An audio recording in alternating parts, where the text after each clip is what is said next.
you cooked up this idea at Georgia State so that we could go and experiment without getting in trouble. Exactly.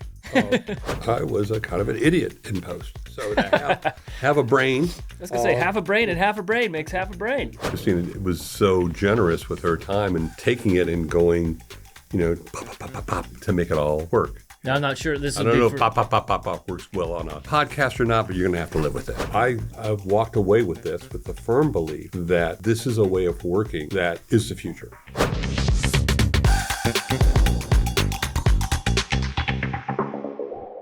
Hey listeners, Drew here from Moonshine Post, coming to you from the vibrant city of Atlanta.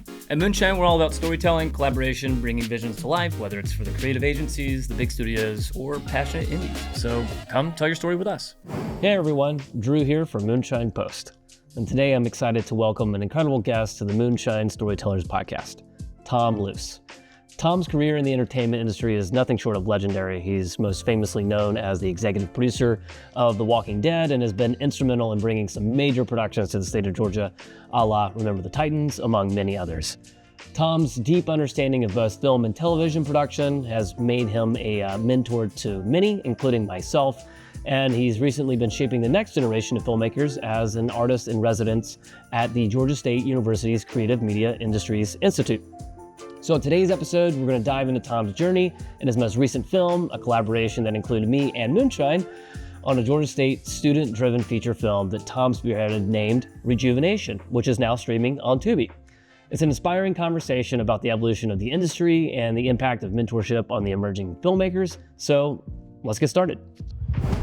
We started a little thing here where we start off with a Topo Chico. Okay. All right, so I'm going to top you off. Cool. Topo, when you need to burp on camera. Excellent. Cheers. Cheers, dude.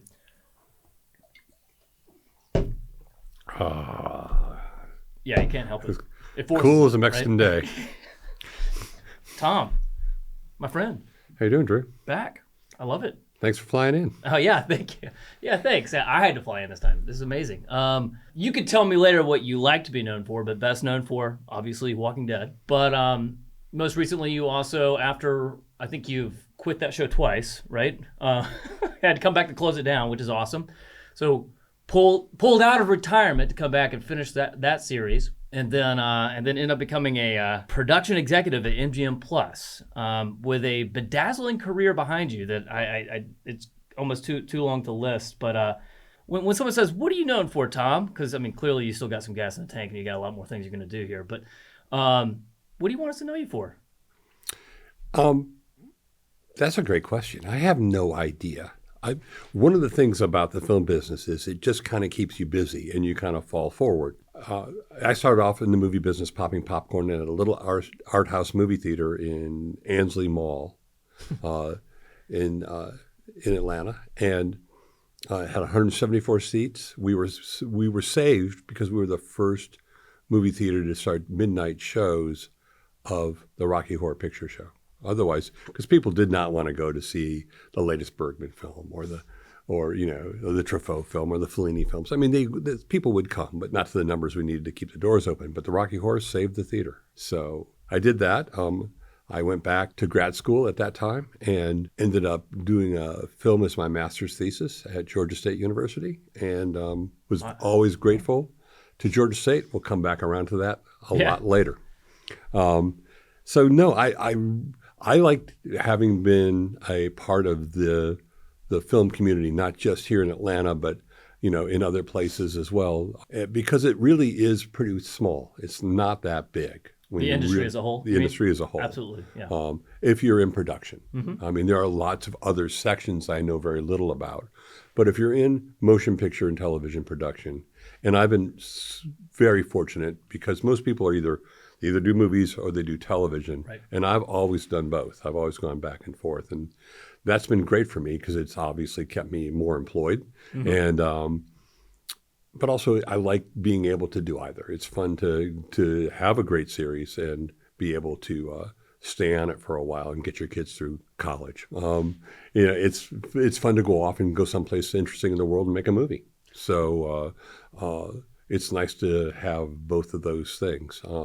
So, history-wise, so you started in this market, but then obviously you've gone global, and I know you moved out west for a while and produced. And you guys had a question that you wanted to ask me, which was kind of like the beginnings of the movie business here in Atlanta a little bit, and I wasn't there for the very beginning, but in 1980-81, my first movie I actually worked on was a picture called The Prize Fighter with Don Knotts and Tim Conway, and where Don Knotts played a prize fighter, and I was an on-set dresser for a few days. So that was back when I was in grad school. I did a movie, and then I joined the film business here. And the film business here in Georgia back then was very much kind of like the Wild West. Yeah, it was non-union. It was kind of crazy. People would come in, they'd bring a lot of crew in, and they would shoot 6-day weeks and knock out TV movies. They'd come in and do other features, but mainly, except for In the Heat of the Night, which was a TV series, an early TV series here that actually developed a lot of the cast and had an influence on developing a lot of the crew as well, because the people that made that show, they were very invested in developing Atlanta as a place to shoot. And Carroll O'Connor himself, who starred in that show, really had a huge influence on developing this market. It always keeps coming back to The Heat of the Night whenever I hear anyone talking about the early roots. But I came up doing a lot of TV movies. I did movies like Murder in Quita County with Johnny Cash and Andy Griffith as a location manager. And I did several movies as a location manager back then, and then I moved on to joining the DGA and becoming a production manager. I did that on a movie called Glory, which we shot here in McDonough, Georgia, and down in Savannah and Jekyll Island, Georgia, back in 1988. And then I kind of fell forward and started production managing a lot of movies here, movies like Fluke and eventually Drumline, Remember the Titans, these movies. And then something happened to the business. Basically, we had unionized by that point and things were more developed.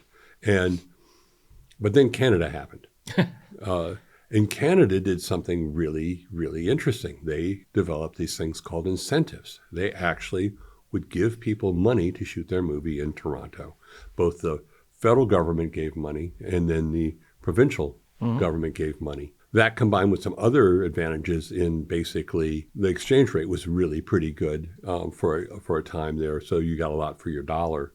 And also the fact that they had universal health insurance, universal pensions, so the IA charged very, very little, and the Teamsters charged very, very little for their for those pension funds. They didn't need one; they had it already. So, for a lot of reasons, Canada really blossomed and took a lot of the regional work, not just here in Atlanta, but in other places I worked, like Wilmington and Florida, Texas, Louisiana. Took a lot of that work. Took almost all that work. This is the close of the 90s?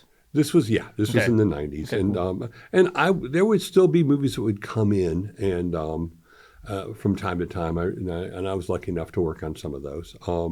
But things really slowed down, so I started traveling to work, frankly. And that took me further and further away. For a while, I lived in Park City, Utah with my family, producing a TV series called Everwood. Which starred Treat Williams, but also had as a supporting cast like Chris Pratt. So we did that, and that was a lot of fun. And I worked in LA, I worked in Mexico, I worked in Canada, I worked in Ireland, you name it, I kind of worked there for a long time. And I would come back to Atlanta occasionally while I was out there to work on things. And I got a call, like I said, to work on a show called The Walking Dead after I had been back in Atlanta doing a show called Past Life, which was for Warner Brothers. It was the first TV series under the incentives. I'd done a movie under the new incentives called The Joneses. This was back in 2010. And then shortly thereafter, I did Past Life and then The Walking Dead. And I've been lucky enough to stay here pretty much since then. So that's kind of the story. Yeah, and it seems cyclical, with obviously with the studios going outbound, and then coming back and then going outbound. So, but yeah, you've seen it come full circle, and you got to have the Walking Dead bring you back home, which was so to great. speak. Yeah, and then so life after the Dead, though, because we all know, the Dead is, the show that beat Sunday Night Football. So in its peak. So, but after that, that's a hell of a career already. But where'd you go after that? So I did 9 seasons of The Walking Dead, and it was fantastic. But like I said, I bounced back between features and television, and I never dreamed I'd be on something for 9 years. After the 9th year, I said my goodbyes to The Walking Dead, and I wanted to start developing my own material, which I began that. But I also took a job with MGM Plus. It was called Epics then, but it's MGM Plus, and we did as a production executive. They needed someone who could help them build a studio, basically, because they had never done their own shows. They bought shows from other people, and they wanted to do in-house shows. And so I had done that for AMC on The Walking Dead. It was the first in-house show that AMC had done, and so the people at AMC said, if you're going to do this, you should get Tom because he can help you set up these shows. I didn't want to produce each one individually, though. So I just wanted to get them started and then do the next one. And I didn't want to do it. The kind of time you put in to start a show is pretty intense. So I became a consulting producer, basically, on shows like Chapel Waite, Billy the Kid, which is a wonderful little show. Mm-hmm. And I did that for a while. And then the last season of The Walking Dead, they ran into some production problems, and they asked me if I would come back to do the last 8 episodes. And I love those guys. So I came back and helped them with that. And then I went back to MGM Plus and kind of trained my replacement there because I had this dream. And you know about this dream. This dream was when you sit on a set, for as much as I have, and you watch how we do things, and then you watch the technology change, and you see digitization come in, and you see all these other wonderful things come in, and then you still see our production costs, our production size of our footprint still mushroom. And you're sitting and going, there's got to be a better way. Because just sitting there for so long, I realized we spend about 50 minutes out of every hour either setting stuff up, tearing stuff down for the next shot, lighting it again, moving the stands, moving the dolly, doing all that stuff, taking it back down again. That's what we do. And then for about 5 or 10 minutes, the actors get to act and the director gets to direct. And then they wait for the next shot. It takes 50 minutes to do that. And that's an average. Sometimes it's much quicker. Sometimes it's a lot longer. It just depends. Interior, big setup. Exterior, small setup. And so I did a movie called Rejuvenation at Georgia State as an artist in residence. And it was all done with students. But we had, let's call them guardrails and training wheels. People like me and people like you, who's a producer on the show. Well, yeah. So, so the whole idea is, obviously you have this incredible career and you just watch the wheel get reinvented again and again and again on set. Right. There's just, was there any difference worth noting between features and series, or just, Okay. So in feature films, the director is king, the director or queen. And they pretty much decide this or that as far as locations go, this or that, as far as costumes go, this or that, as far as the look of the film with the DP, all those kinds of things. They're the chief decision maker. In television, the showrunner, which is now usually the chief writer of the show, is the queen or king. And they're the ones that sit and just say all those things. And that's necessary because they are the ones responsible for the arc of the characters of the show. They're responsible for kind of knowing what's going to happen even in the next year. So they have to shape those storylines. So having an episode, you could have a great idea for this episode would make this episode better, but it might hurt an episode two episodes down the line. So you have to have somebody to kind of oversee that. So that gives that main person a little bit more, necessarily more power. So that's the major difference between the two mediums. So obviously, television is also more open-ended. You have a beginning, middle, and end with a script.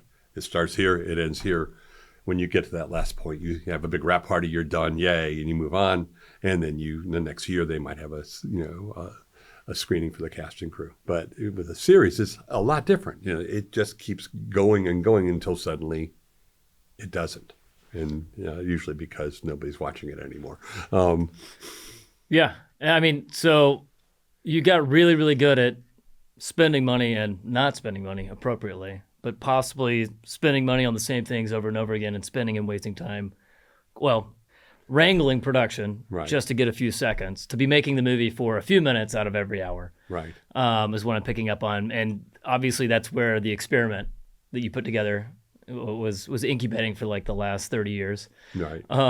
But yeah, so not ready to retire yet, going out on your own, making your own projects, because I mean you write as well. Yes. And so when I met you in a gym, which is kind of funny. Remember I came up to you that time you were working, I was like, hey, are you Tom Luse? You're like, yes, I am. And you're coming to a meeting with me and this movie theater exhibitor and this producer. And I was like, I am? Am I on candid camera? This is crazy. And then we started hanging out and actually trying to figure out I think we were going into COVID at the time, right? And then that kind of delayed a little bit before that. Yeah, that definitely delayed some plans, but that was hilarious chance meeting. But you propositioned me at that moment with something that just stuck with me that throughout that entire lockdown and then coming out of it and then going back into production, which was, hey Drew, what if we started making movies today without this legacy of celluloid? Like if we just started making it with the digital cameras that that you use every day, the shorthand that you use with digital, and what would we gain? What would that process be like? What would the storytelling pros and cons be? And it kind of haunted me. And then finally, a couple years later, we actually got to do something. You cooked up this idea at Georgia State so that we could go and experiment without getting in trouble. Exactly. And also, supposedly, a place like CMII is supposed to be, CMI stands for Creative Media Industries Institute. Yes, CMII. And Georgia State. And I wanted to do research. I was asked to be an artist in residence there, and I agreed because I wanted to actually do research on this and a couple of other things. One was intellectual property and kind of the emerging rights that now has really come to the fore. We're going to save that for another podcast. Yeah, we'll have to. But also in playing with the idea that we should reinvent how we make movies, basically based on the technology that exists today. And the technology that's emerging.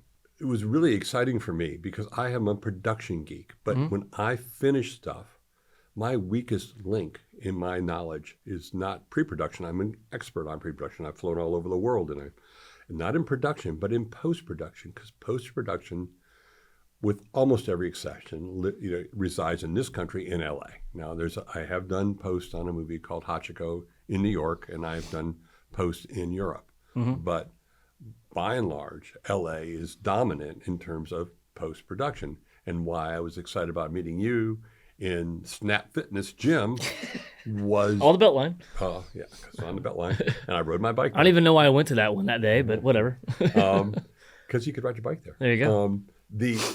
For the first time, we had people like Chris Escobar in those meetings. We had... the guys from School of Humans. Oh yeah, Chad Crowley. And we had you and we had me. And why that was important was you could actually, with School of Humans, that was a development company by and large. You had development, production, post-production, and exhibition because Chris Escobar ran the Plaza Theater and is also very much tied into other ways of exhibiting movies, head of the film festival here. It was an amazing group of people, and you could talk about a vertical integration for the first time in Atlanta. Up until then there was no, you were the first person to like say, we're going to do soup to nuts post here. There have been some posts done here. There was some color being done here. There was some, obviously ADR and that sort of thing were being done here, but nobody was doing full sound. Nobody was doing full picture. Yeah, that was by and large just because I was in my formative or up and coming years as in post. I was an editor first, and I was freelancing around at all the different post houses. And at that time, it was all like spots and promos, but then we were also, I had my own tribe, my filmmaker tribe, and we were always making, for better or for worse, indie films. And we actually got a couple of, Sundance breakouts, 2 in a row actually, which is kind of cool. But, I just kept thinking, well, why don't these guys cut movies? Like, it's all the same gear. Like, literally, this is the same stuff I use at home. And so obviously with that technological disruption that was Final Cut at the time, I was able just to, with my tribe, basically take all the best of all the post houses at the time in Atlanta and just say, all right, this tax credit just showed up. I'm going to stick it out here. All my buddies were moving out west, and I was like, I want to tell stories here. So if I could do it, I think this is my path. Right. And I firmly believe, and I think you've borne it out, that if you build it, they will come. As far as post-production here, because again, it falls under the incentive. So if you have qualified people that can work here, and with COVID, you saw that people could be anywhere and edit from anywhere. Well, I mean, I was going to say now it's completely decentralized. 100%, and talent is everywhere, and we love that. I mean, we have a really, we're in the building right now. Obviously, we have a incredible facility, and our clientele is half in, half out. It's a hybrid environment, but like any given day, we're hosting shows that are across the entire United States because some of it has a human footprint in Atlanta, and then we have editors in New York today. We have editors in LA. We have editors, in other places at this point because they can live anywhere. What a boon! But it's when you incepted me with the idea, my thoughts ran wild with, okay, this is my opportunity I've got my traditional post house, where we're working within the limitations, which are great, and the constraints of normal workflows for Hollywood and television streamers and network standards, no problem. Not going to deviate from there. But now you've got, which I didn't know at the time was going to be a feature, but like you brought an idea to the table. It was like, well, I'm going to make a film within CMII at Georgia State with students, so we can practically get away with murder on the experimental side. And for the first time, I jumped all over it because I had the ability to use tools that I'm not allowed to use in general, but also like really push them. Things that features and capabilities of other tool sets that we use every single day that we still can't use with clients because it really does deviate from the path. But otherwise, how am I going to have practical use of these things so it can actually show? And I wanted to innovate, so this was an opportunity that you presented the entire team at Moonshine to innovate on post, but in conjunction with open dialogue with production. I'm setting this up way too much, man. But anyways, okay. That's why I was excited. And for me, as I've already kind of intimated, I was a kind of an idiot in post. So to have a brain. I was going to say half a brain and half a brain makes half a brain. That was a good thing. On Moonshine, like the experiment, basically when you propositioned CMII, hey, we're going to do a feature film. I don't know if it started out as a feature film, but the idea is we're going to get as many students that are, of this caliber. We're going to run this tightly regimented, streamlined, new way of making films. You engaged us to clearly be in a lot of ways a post-creative backstop, but you did embed your students, like you said, here, which is really cool. We had them in as interns, and this whole thing was supposed to take place over the entirety of a single semester, right? That's the experiment. So over a semester, we will prep, produce, and post-produce this entire feature film with students, with select students at Georgia State. And in that process, you said, Drew, please go take my post team, the people, and I think you actually said, make sure you actually teach them because otherwise you'll have to inherit whatever they don't do right. And and we have a fabulous crew here. I love my team.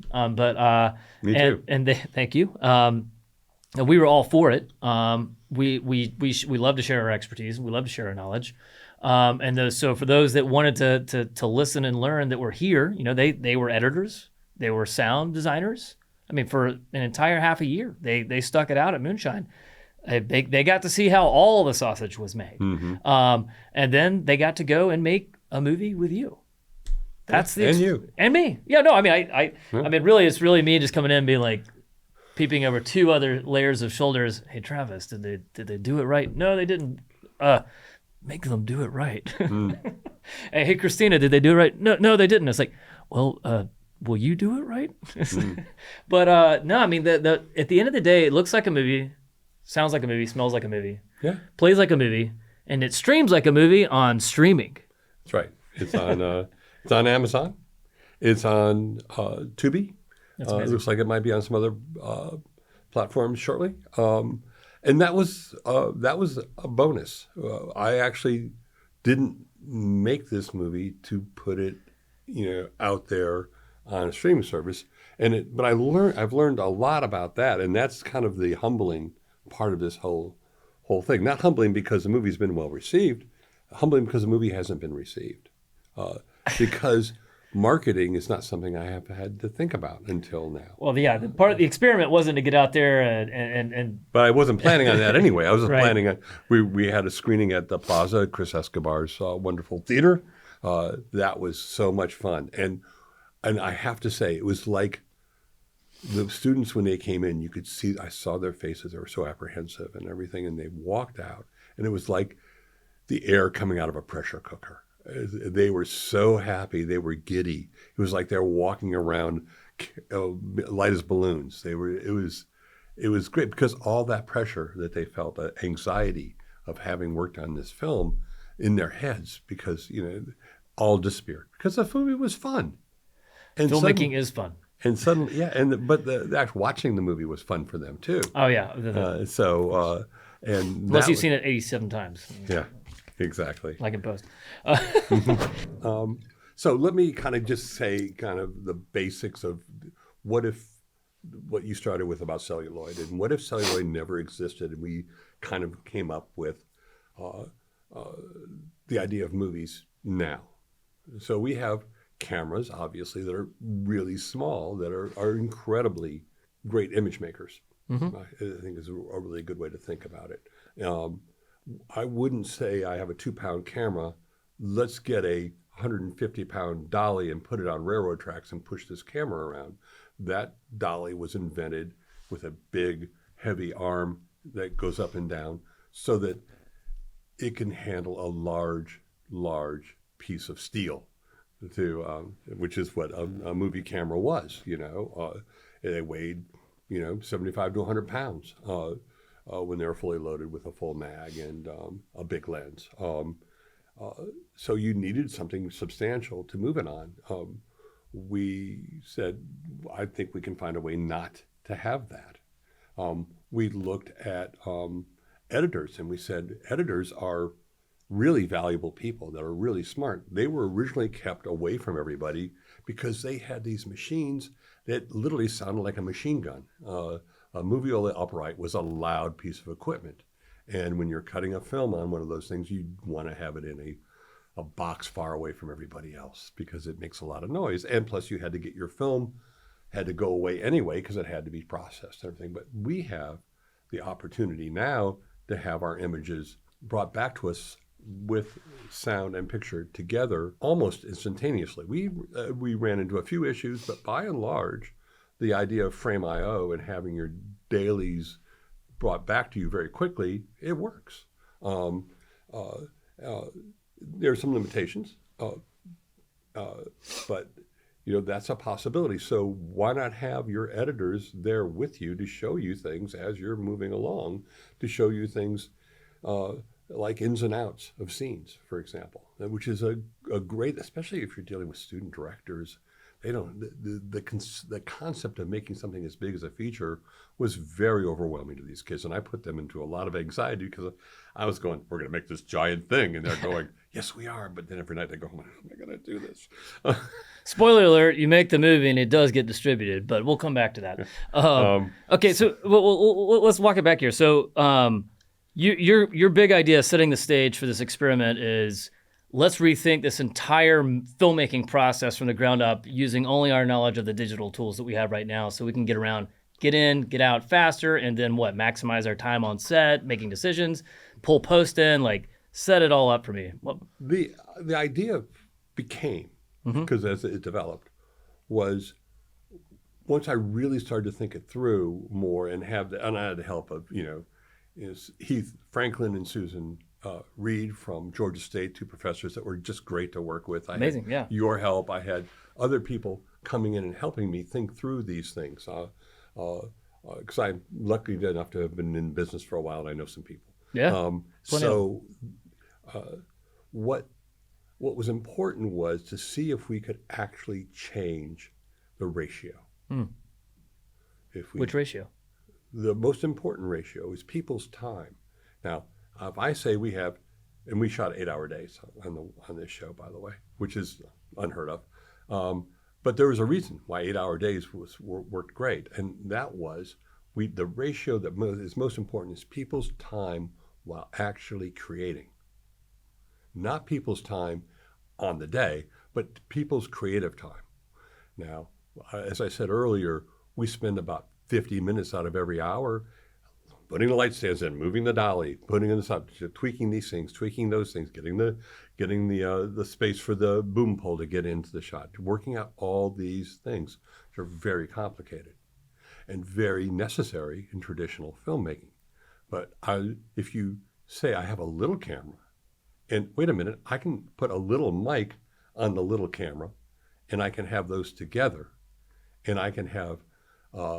I don't have to use a dolly. I can use an easy rig, which is that cable thing that everybody's seen at sporting events and things that comes over the top, and with one of those kind of like hexagon and the little arm things that kind of like this, and you hold it like that, and it's got we had a little gimbal on the top, and we had a gimbal on the bottom, and by moving this with both of those, the movement was very smooth, and so suddenly we didn't need a dolly. We could shoot with this, and the learning curve to use an easy rig is nothing compared to using like a Steadicam. A Steadicam is a very awkward piece of equipment that requires a great deal of training and, frankly, a great deal of talent. Even if you are trained very well, it's a very difficult piece of equipment to use. But it's so strip it all down. I mean, you strip it all out and then build it back in, only what you need. And also, I mean, you also minimize the human footprint on set. Yeah, we tried to shoot with only one person in the room while we were filming. That was a co-director / operator. And so the actors had a lot of freedom. They can suddenly move. We also lit our set as much as possible with practical lightings, no light stands. So we didn't have to worry about bumping into a light stand when we moved. There was freedom on the set. But most importantly, that freedom became shot-to-shot freedom, because the next setup didn't take 50 minutes. The next setup, because we were just using LED lights, we could actually control with an iPad, so we could increase the color, or change the color, increase the intensity of the light. All that could be done from an iPad. We could move the camera very simply without having to move any dolly track or anything like that. So the time was spent rehearsing with the actors. So the student actors and the student crew could think about how this scene would go together creatively. And did that pair with a very rigorous prep rehearsal cycle? We did a lot in prep that was unusual. We, including shooting basically the entire movie in prep, just in a big room with tables and chairs. As much as we could, we actually just kind of shot the rehearsal. We just, had people, say the lines and do it. And it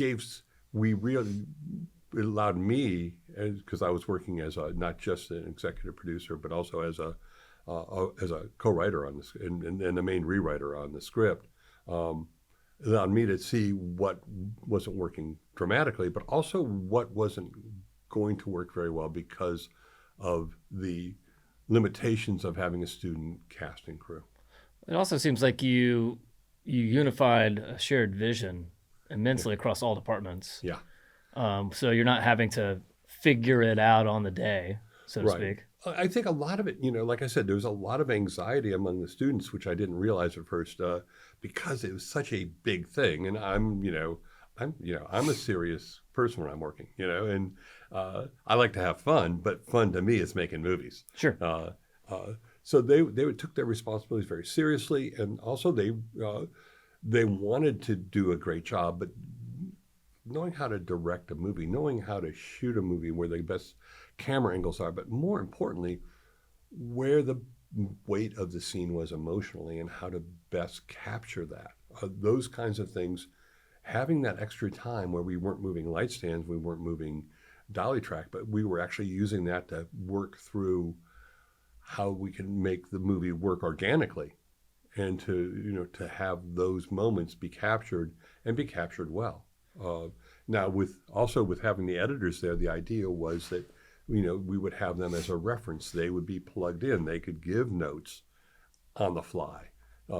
It became, the idea is you had kind of a creative video village, and don't forget the operator was also a co-director with the actors on set, but that gave the lighting director time to think about the lights, by looking at the monitor and then going in and looking at the lights in the room for the next shot, because we were trying to do everything practically if we could, using practical lamps. We had a lot of it took place in a clinic, so we had the ability to put LED tubes that we could control. Very, very. Your little lights to go with your little mics to go with your little cameras. That's right. Go with your little iPad. Well, I'm gonna go to post in a second, but I do want to come back. So, like, with you on set as the guiding principal creative, your experiment, right? But also, like you said, you're managing the creative process. The teaching moments aside with the students, because these guys got an incredible education from this. This is, if those guys aren't better than me now, that's their fault, because they got to work with you. But were there any epiphanies, like within the experiment itself, that you got to experience as a creative by seeing and getting back that time? I know that a lot of it was probably devoted towards, obviously, some teaching moments, because these were like brand new filmmakers, right? But the experiment was still to set out to see is, what can I gain from minimizing the thing that is not the filmmaking. Mm-hmm. I know there's a process, respect the process, but minimize the gack and the movement and maximize the creative decision making. The lean manufacturing of filmmaking, so to speak. Where were some of did you have any breakthrough moments as a guiding creative? I had so many that it's kind of shocking. Yeah. I mean, every day I felt like a little bit like the myth of Sisyphus. I had rolled the rock to the top of the hill, and I wake up the next morning, the rock was at the bottom of the hill again. But as far as a learning curve for me, it was amazing. And what I've walked away with this with the firm belief that this is a way of working that is the future. Now, it doesn't work for all movies, and it doesn't work in all ways, but I do feel like this is a path of filmmaking that will allow anyone to make a high-quality feature film and tell a story. So, especially if because it worked as a proof of concept, and we'll get into kind of the story of post and then distribution in a minute. But as far as actually working with the actors, the freedom that the actors had, the amount of time that the actors had on set doing creative things. And let's not forget, directors, producers, writers, we're all great. But, it really is in many ways an actor's medium. And to be able to give them the kind of time on set to be creative. The other thing that was really interesting was after 8 or 9 hours of doing this, that was enough, because we weren't taking so much time between setups. The amount of creative work, because it was pretty constant. What do you think? So the time you got back, you were able to maximize. Was it iterations, like not necessarily more takes, right? Or was it? Or is it? You could do not just more takes. You could do more setups. Okay. and variations on setups. Because if you want to, when you set up your lights with typical light stands and you have your dolly track laid, you don't want to vary too much from that dolly track and how it's set up very carefully to avoid the lights, get the actors in the right positions, and hit their marks just perfectly. But with this system, there was a little more flexibility. The camera you didn't have to take 20 minutes to move the camera off the dolly to move the dolly track. You could simply just kind of slide over with the rig and do another setup. So more intentional setups, and then obviously you're working these actors a lot more than they're used to getting worked at this point, because there's not a lot of breaks in between. So, but I mean, cohesively, I imagine that you're, from a directing standpoint, that you're also, I mean, you're having to work more than you're having to make more creative decisions than usual as well. Right. But you're not having to sacrifice a lot of the compromise that comes with waging war against the machines and the elements and a traditional film set, I guess. Right. I mean, we did have, if you had bad weather, it's bad weather. Sure. But the flexibility of moving was so much more. We did have some rigs that were kind of fun. We did one rig that was an electric tricycle. I saw that on display at Georgia State. Yeah. So it was to get the idea behind the movie is that this is a young woman who's a track star at college who ends up getting hooked on painkillers. That doesn't give much away. So so for getting her running and literally running on the track, running through the streets as she's training, we had to go 15 miles an hour or so, and keep it moving. So we bought an electric trike, did a couple of modifications, and voila, we put our little rig on the back of that electric trike and shot along, and it looked fantastic. It looked as good as a insert car with a process trailer. There are lots of things we did that were inventive and fun to kind of create the movie.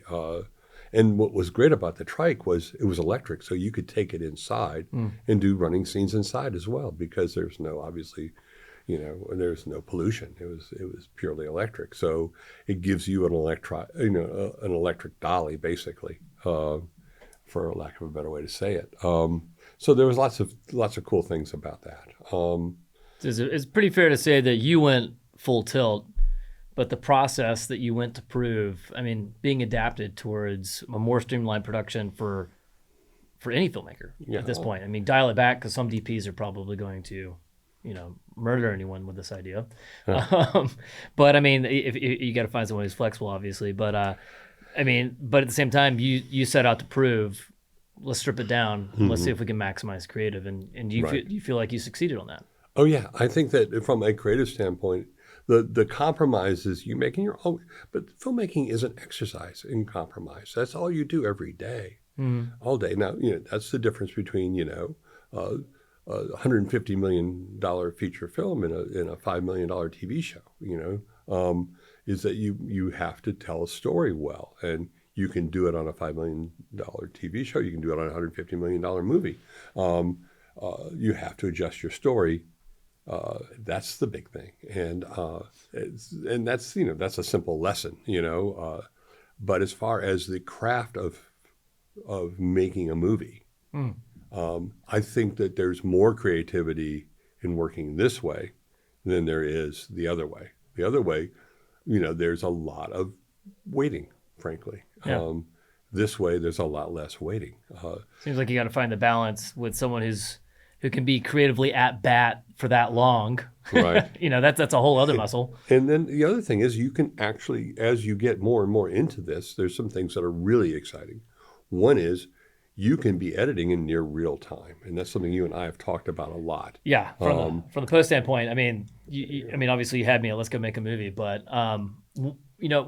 what chiefly interested me, besides the ability to use all the technology that I normally can't do, but that was all towards that was a means to the end of how can I tighten how can I lower that latency between me and production, but also how can I tighten that conversation of collaboration, because post is just collaboration really at the end of the day. But I'd rather be the collaboration at the forefront and not the those really loud machine gun sounding editors in a box outside of the facility. No, I'd rather be the collaboration during the process, and like, right.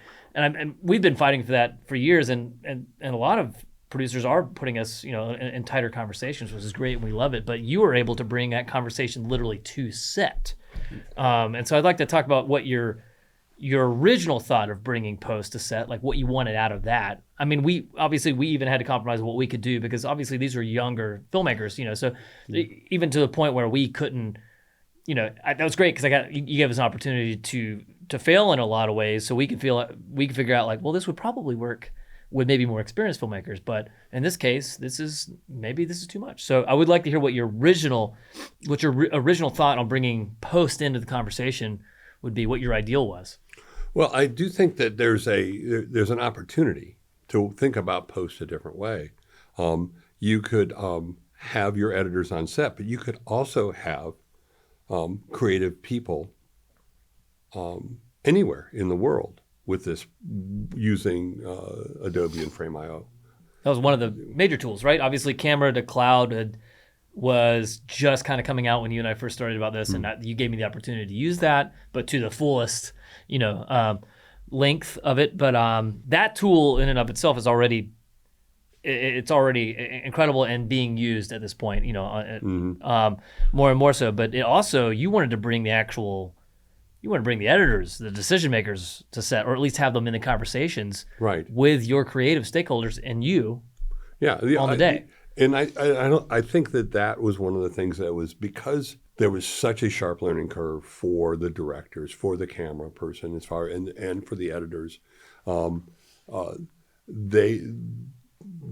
We had to limit our the amount of information we were giving people, because it was just too much. I mean, sure. I mean, you were they were here to learn film the old-fashioned way. You were trying to teach them to film the new way. Yeah, and there was the more experienced somebody was in the film business, the more resistant they were to doing it the new way, which was really interesting, because that's not the way they do it in Hollywood. But that was my favorite part, though. Yeah, I get to break all the rules. Yeah, the idea was that we wanted. I understand how to do that. I've done that for a really, really long time, and I wanted to see if another way would work. And I am absolutely convinced at this point that this is a great way to make a drama. It's a great way to make a comedy, and a lot of the skills that were developed doing it this way would be a great way to do virtual production.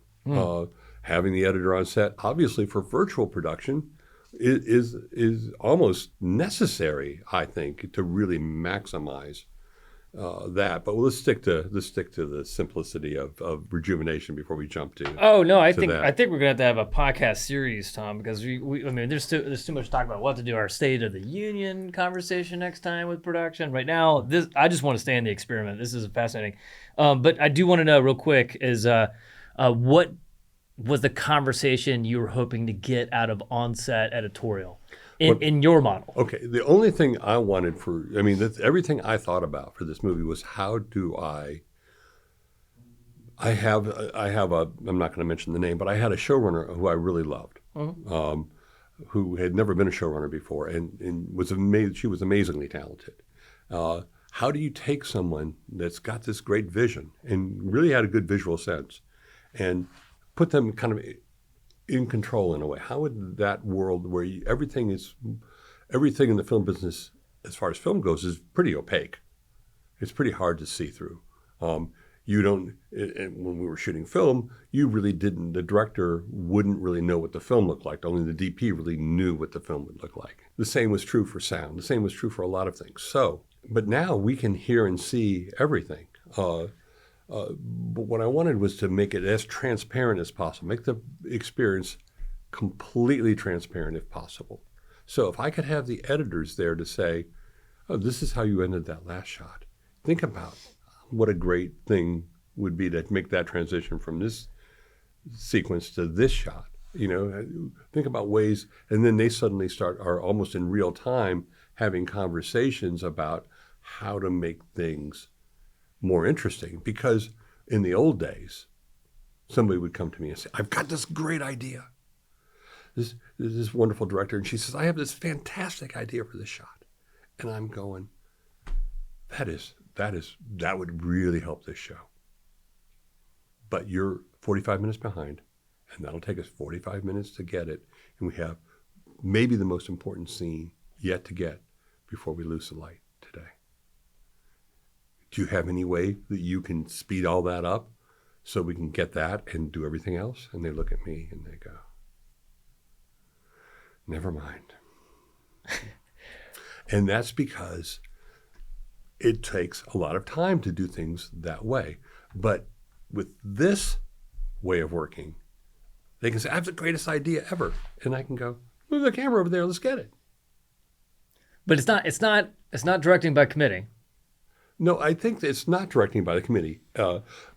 It's different working on Rejuvenation, obviously, because I had a very talented young, camera person who was also a good director, but he still finding his voice, and so was our co-director who sits in Video Village, also still finding her voice and her vision. And so that combination was more a voyage of discovery for them. Yeah.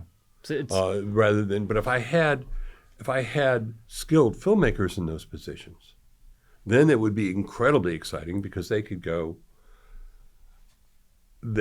how to take advantage of this. Yeah, I heard there's a wonderful quote that actually I heard on the set of Chris Ledoux feature this summer from his brother who wrote the screenplay, because they took your model and basically, I mean, you and Chris hung out obviously, but they basically replicated something of your model and then took it one step further using AI tools for logistical planning and then also for what I'm just going to call it Storybot. But basically, the quote from Mark Ledoux was, we weren't just making the movie when we rolled the camera. We were making the movie all of the time. Right. And that was a hell of a quote, but I got it because I did get to go on set and I got to see him. And that's kind of how I imagined what you had set out to do. It's like, it's not committee. Obviously, you were the guiding principal, creative on this, right? But and wrangling in a lot of ways, and still you had to do your educator's moment, right? But it seems to me that you had more room for performances to blossom, more prep for performances to be already, almost in the bottle, like ready to go, and then improve it at, but then make a game time decision that could ultimately improve the image or the performance or that cool shot. Like, you had room for not improvisation, but more like, how can we make this the best we possibly can any given moment of the day? I'm kind of force feeding words here, but that was the promise that I was kind of led to believe in. Yeah, and I think one of the things you have to understand, the great directors I've worked with, and I've been really lucky in my career to work with really great directors, they know when to steal a great idea. Sure, yeah. I mean, and they're surrounded by great ideas. Now, I'm not a director. I'm not trying to be a director, so I had to lean on Heath Franklin, who had done directing more than I had. I've been a second unit director and very successful one, but that's not the same thing as directing an entire feature film. And so I had to lean on other people. I leaned on Susan Reed when it came to casting. I leaned on on you when it came to post. I think the one thing I tried to do was to make sure that we stole everybody's great ideas and took advantage of them as much as we could, given the limitations of our casting crew. Yeah, I mean, in your rigorous prep process, you brought, obviously, just like any other film, we were maximizing the amount we can execute on this budget, within the constraints of this script, in our locations, all that. Right.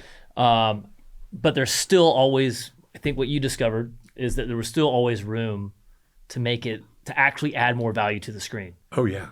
Always. And that's what we have to have right now, right? Like, that's the whole thing, is if we're going to have, I think you said, we were at a PGA meeting. I mean, thank you for joining us there at the local PGA chapter, but you're like, yeah, there's a downward pressure on budgets and that ain't going away. So if we're going to make intentionally made films, like where people get together and make a movie, it's going to have to be streamlined.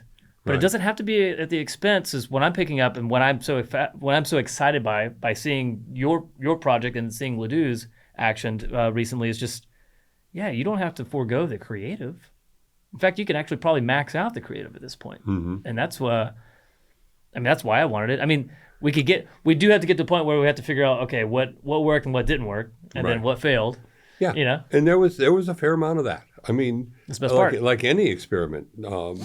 And part of it was I didn't get the communication between you and the set as much as I would like. I mean, obviously, I'm a believer that you have key people, and you gotta have your keys, and then and they help you kind of with all the kind of issues that come up during the making of it. And I want to go on record right now as saying I'm incredibly grateful to you and your Moonshine team.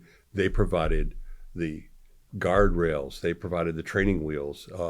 You not only did you help us on the day, but before we started filming, we embedded a couple of our sound and post people here at Moonshine and trained them, but also learned just being around you guys, kind of how you worked and what your thinking was in your environment.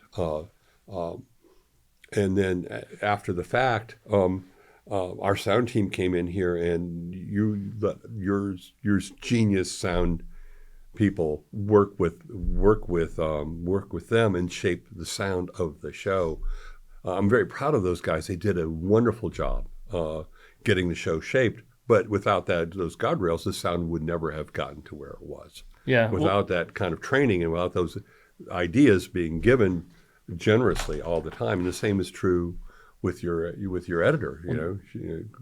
Christina was so generous with her time and helping those people, edit the movie, and then kind of taking it and going, pop to make it all work. Now, I'm not sure this. I don't know if pop works well on a podcast or not, but you're going to have to live with it. Well, I mean, look, you set out to do the experiment. You walked away with a win and then a double win. The film gets distributed, which is more than any independent filmmaker could ever hope for. Regarding the model, what are you going to fine tune? Because I'm sure you're going to take this back out on the road with another project. What do you want more of on the next iteration? Okay, so I'm actually working with some friends. I'm not going to get into the details of it, but I'm working with some friends now who want to do Rejuvenation 2.0. They don't want to make the same story. They just want to use the way I was working, but do it a little further along. So this would be using professional keys in all the major roles, and that means talent, and we would have professional actors all the way around as well, and we would have a budget rather than me begging from my friends at AMC and from Fox who generously donated the equipment for us and other things for the making of the movie. There's funding for this already. Oh, cool. Right now I'm working on a script, and my friends are working on a script, and we're going to decide, kind of how we want to approach it. But that script, there are certain rules that have to be followed to make movies this way. And you're having to leave some things behind. But there's a genuine excitement about the idea, and for it changes the roles of people. I mean, it's not really like we still need an art department. Yeah, that's necessary. We still need a lighting team but they don't light the way we do traditionally. They have to think ahead, and as you block the scenes at the locations, you then decide where your practicals are going to be, where you design with windows in mind, with window treatments in mind, with practical fixtures, and if there's ceiling fixtures, all those things have to be thought through in order to make the scenes look exciting and dynamic. Within the Rejuvenation, your departments were still a traditional department set. Is that fair to say? No. Okay. No, not really. We didn't have. We didn't use camera assistants typically. We had a camera assistant who was kind of like a a chief camera tech, kind of made everything was set up right. Jamal, he was great. Well, walk me through your departments that were different, what you'd had and what you left behind. We didn't have focus pullers. We used automatic focus lenses. So camera was dramatically changed. That dramatically I know. changed. Lighting was dramatically changed. We had a few people, I think, 3 full-time people between grip and electric, because we didn't need a dolly grip. We didn't have a dolly. We didn't really use stands. We didn't need a lot of heavy equipment. It was really about changing what is traditionally kind of a heavy equipment industry, the filmmaking, and making it all extremely kind of ultralight, for lack of a better way to say it. There wasn't those things necessary. We blended our art department because we didn't have the resources. We blended our art department. We had an amazing group in our art department, but our costume designer also was like a co-designer. We had an art director. We had a prop person. We had a set decorator. So, but you were on location for most of this, right? Yeah, we actually took over part of Georgia State. They had a little conference center that we turned into a clinic. Okay. So so we pre-lit that entire clinic. Yeah. We put a lot of these LED tubes in the ceilings. We we got China balls and designed China balls into our set so that we could adjust the color temperature, adjust the color. We did this throughout our set so that we could really maximize the look without having to move light stands around, that sort of thing. We could adjust to the sun conditions. We really tried to think through a lot of those kinds of things. And so, yes, our crew was quite a bit different. Obviously we didn't have a boom operator. We did hide some mics. We had lavaliers. And then we had the mic on the rig, which actually turned out to be very valuable.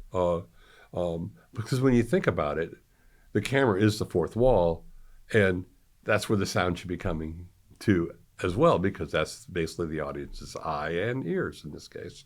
And the only reason they've been separated, I realized, was because they were too big. The boom was too big, so you needed somebody to hold it separately. But in reality, they should be married together. The sound should be with picture. So overall, I mean, you more than decimated the amount of people, not necessarily, I mean, on set. Yeah, I mean, I think that the departments that you could put, ideally, you would put more money into kind of the design of the set, as far as working the lights into the set, into the furniture of the set, into the feeling of the set. Think about the window treatments. You would think about those things a lot more, because you're not overpowering light with this setup. You're blending that light with the natural light available to you. And so those are the kind of things that can be really exciting. It's a different way of working. It's not, if you had more money, you could make this even cooler, but the idea would be still not to make it cooler so you can spend 50 minutes out of every hour moving light stands and moving dolly track. Right. You still want to spend 50 minutes out of every hour doing something that's transparent to the creative people and fun for the actors. What if I may, for the post side, what I had hoped to gain when you had brought me in, obviously wanted to shore up any of the processes, obviously make sure that the team that you were going to put in place, as we said, that was embedded here at Moonshine, that was the students that were meant to learn, that were eventually going to do the post, because that's the whole idea. We wanted to still do our part as educators. Mm-hmm. I am also obviously a Georgia State alum, and I was happy to host more Georgia State folks at our office. What had intrigued me was I am also a filmmaker. I was very, very keen on seeing this streamlined production process to elevate the creative decisions, but also the performances and the ability to adapt, right? And then also get the most out of all the artists and all the time, right? Because I'm on this planet to do one thing, enjoy my time. So and I love filmmaking as well. So if I could do more of the filmmaking side and less of the moving the chairs around, then I'd be happier. But out of a post side, I was intrigued on trying to get more conversation in on set, being more collaborative with the director or the showrunner model, being able to spot things, but not have to play police, and not have to play, oh, that's not good enough, or like, oh, we could use more of this. I didn't want to play like, give me more of this performance. Instead, I wanted to be able to lower that latency. It's probably the best way to say it, to show you, hey, look, here's what we're working with. This is the thing you captured. Does it help you make another decision? Does it help you? Does it work for you? Like, can we intensify the scene? Do we need to double down on something? That's the hope, is that we're as editors, we're committed to following the script and then following the creative tone that we're given by the directors or the showrunners, that whoever's running the ship on that, and then give them the best story we can possibly make. Right. With what we got, and if hopefully somewhere in there, if we can hand that, here's that story, we slide it to you real quick. If we can get that to you sooner, maybe the goal is, we were thinking, does it help the director at that moment? And maybe it doesn't. Maybe it's just a distraction, but can it help them make another cooler decision? Like, is there a conversation there? I didn't get the answer to that, by the way, on this production, but we certainly tried. I think that first of all, the success that the little success I've enjoyed in my career is because of one thing you just said, which is, if you focus on time, people's time, your own time, problems kind of melt away. People want to spend more time solving creative things, doing creative things. They don't want to spend time moving furniture around, moving light stands around, moving dollies around. That's a necessary evil, but that's not necessary anymore. And that's what this movie proved. As far as post-production goes, you're spot on. The idea is, how do we get a busy person like you to be able to maximize their time, as far as using as little of your time as possible to get the maximum creative benefit to us. And that's something we didn't solve. And I think a lot of that was because of the fact that we were working with students. Yeah, I mean, we did resort, for the record, our failure there was that we did just resort in post to a little bit of old-fashioned way. Right. It wasn't a technological failure. It was honestly, we're trying to force feed these students an old and a new, and why the new is cool, as much as possible. And there's really only so much learning they can take. But think about what we learned, not about what that experience was, but what you and I learned. Yeah. Which is really exciting, which is, I see a path after doing this where you could almost, how you have a DJ and they play music and they're mixing the music as it's going, and it has this tremendous effect. Because they're taking advantage of the audience, listening to them, seeing what's working with them. They're making everything and they're doing it. We're not ever going to do that entirely in the film business. But I think that if we can merge production and what we think of as post-production more, we can really get to that point. And where we're shooting something, you're looking at it and you're going, and I think this really has to be done on the editorial level, as far as the lead editor has to be the one to creatively be that person to say, hey, if we do this, we can do this. And it kind of changes that lead editor make him less of a person after the fact said, I wish you'd gotten that shot of this. Right. Why don't we have that doorknob? To being, hey, if you get this doorknob now like this from this angle, we can tie that into that whole next scene. It's going to be fantastic. And we can play that back later, and it'll have an emotion resonance to the audience. And that kind of immediacy of being able to kind of link the different shots, to link the different scenes together in a way that's like mixing in real time, that's going to become more and more to the fore. And I think that's a great way to work. Much more exciting than putting somebody in a dark room and saying, you go over here and do this and tell me where I fucked up. That's kind of what we do now. And that's really not a great way of working. It's not a great use of resources. But I think you have to have somebody whose head is into the game the entire time. That's I was going to say, it certainly puts a lot more paying attention at all time across all departments. Right. The entirety of the movie. I don't know, that I'm not saying it's asking a lot. It's a mindset shift that I'm that we were after, you know, in Right. post, that we're excited to continue exploring on the next one. You know, we set out to be a heard voice in the conversation. And that happened. And that's what we got, right? And that's great. That's one step closer to how do we rethink that our post process or post production, as you said, in general. And that's what I'm excited to find out next time is. But it does. We know what we're doing in post and the current apparatus of it all. There still is the storyteller in the editor's chair, but we are pushing a lot of that back upstream in your model, so that whoever is in this creative chair is really going to be inundated with a ton of creative at all times. Right. So glad you came out today, Tom. Thanks, brother. It was fun. Can't wait to do it again. A couple of years. We'll do it. We'll do a check-in. We'll do a podcast in like a couple of months because we got to talk about all kinds of stuff, especially this most recent stuff you did with the DGA and the PGA. So Yeah, it's been fun. I appreciate it, dude. Good. Thank you. See ya. Bye. Man, what a conversation. Huge thanks to Tom Luse for dropping so much wisdom about the craft and its future. I can't wait to have him back on his next endeavor. And hey, if you like this episode, hit that subscribe button, leave a comment, let us know what else you want to hear, and share it with your fellow storytellers. You can follow us at Moonshine Post for more behind the scenes goodness. That's it for today. So keep creating, keep telling stories, and we'll see you next time.